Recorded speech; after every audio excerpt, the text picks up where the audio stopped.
সম্মানিত কলা চাষি ভাইরা, আসসালামু আলাইকুম। কেমন আছেন সবাই? আশা করি ভালো। তো আজকে আমি আপনাদের সামনে নতুন আরেকটি ভিডিও নিয়ে হাজির হলাম কলা চাষ সম্পর্কে। তো আজকের ভিডিওটার টপিকস অবশ্যই থাম্বনেল এবং টাইটেল দেখে অনেকে বুঝে ফেলেছেন। তো আজকের ভিডিওর টপিকস হচ্ছে কলা গাছের গোড়ায় মাটি তুলে দেওয়ার সময় কি সার কী পরিমাণে দিতে হবে সেই সম্পর্কে আমি আপনাদেরকে বিস্তারিত বলবো। তো এই হচ্ছে আমার কলার ক্ষেত, দেখুন। তো এই কলার ক্ষেতে আমি কিন্তু এই যে মাটি তুলে দিচ্ছি, ভালো করে দেখুন। এই যে আমি কিন্তু মাটি তুলে দেওয়ার কাজ শুরু করেছি। এটা কিন্তু আমার নিজেরই ক্ষেত। তো এখন কি পরিমাণে সার কি এবং কি সার দিতে হবে সেই সম্পর্কে আমি আপনাদেরকে বলবো, এবং গাছ থেকে কত দূরত্বে মাটিতে সারটা প্রয়োগ করতে হবে সেই সম্পর্কে বলবো। তো এই দেখুন একটা গাছ, তো এই গাছের গোড়ায় কিন্তু এই যে সার দেওয়া হয়েছে, এই যে ভালো করে দেখলে বুঝবেন। এই যে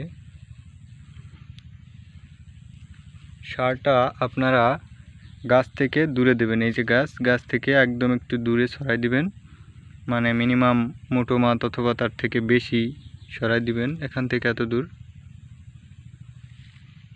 তো এটা আমি দেখুন অনেকটাই দূরে দিয়ে কাছে দেওয়া হয়ে গেছে, তো একটু দূরে দিতে হবে।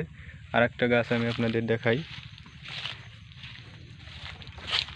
যদি এই গাছটার দিকে খেয়াল করেন, এই গাছটা কিন্তু গোড়া পরিষ্কার আছে, দেখুন। এই যে সার দেওয়া। তো কি সার দিতে হবে সেই সম্পর্কে বলবো আপনাদের, এবং কতটুকু দিতে হবে। তো আপনারা প্রত্যেকটা গাছের গোড়ায় ডিএপি, ইউরিয়া এবং পটাশ, এই তিনটা সার দিবেন। গাছে যখন আপনারা মাটি তুলে দেবেন এই তিনটা সার প্রয়োগ করবেন, এবং কি পরিমাণে প্রয়োগ করবেন, অর্থাৎ একটা গাছের গোড়ায় কতটুকু পরিমাণে আপনারা প্রয়োগ করবেন সে সম্পর্কে আপনাদের বলবো।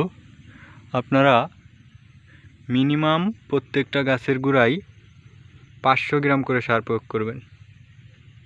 ডিএপি, ইউরিয়া এবং পটাশ, এই তিনটা সার, এবং সাথে দেবেন হচ্ছে ফুরাডান কিন্তু অবশ্যই আপনারা দিবেন।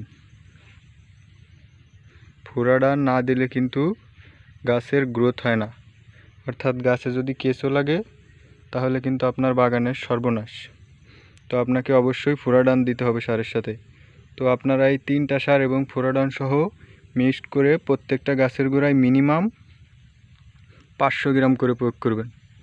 যদি পারেন কেউ 1 কেজি করেও দিতে পারেন, সমস্যা নেই। তবে কমপক্ষে 500 গ্রাম সার দিয়ে আপনারা, এই যে আমি যেভাবে তুলে দিছি দেখুন, এই যে প্রত্যেকটা গাছের গোড়ায় সুন্দরভাবে এরকমভাবে মাটি তুলে দিতে হবে। এই যে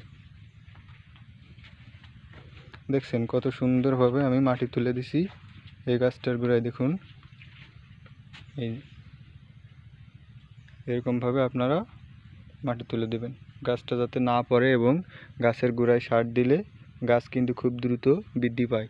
তা না হলে কিন্তু গাছ বড় হয় না, এবং গাছ ঝরে পড়ে যাওয়ার সম্ভাবনা থাকে যদি আপনারা গোড়ায় মাটি তুলে না দেন।